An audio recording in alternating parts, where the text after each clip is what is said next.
জয় জগন্নাথ।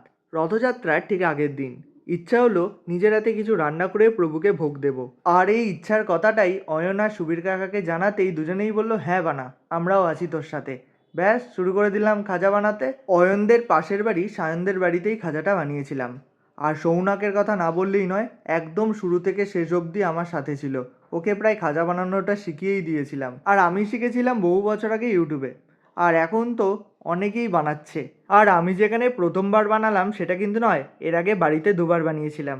আর এখানে নিয়ে তিনবার বানালাম। এই যে এ হলো সৌনক, আর এখানে সকলে এসেছিল আমাদের সাথে একটু সঙ্গ দিতে। আর বাইরে চলছিল রথ সাজানো, আর আমরা ভিতরে বানাচ্ছিলাম খাজা। যাই হোক, তোমাদের সাথে এই ছোট্ট ভিডিওটা শেয়ার করলাম। তোমাদের কেমন লাগলো অবশ্যই কমেন্টে জানিও। ভালো লাগলে একটা লাইক করে দিও আর ফলো করে পাশে থেকো। দেখা হচ্ছে অন্য কোনো ভিডিওতে। সকলে ভালো থেকো, সুস্থ থেকো। জয় জগন্নাথ।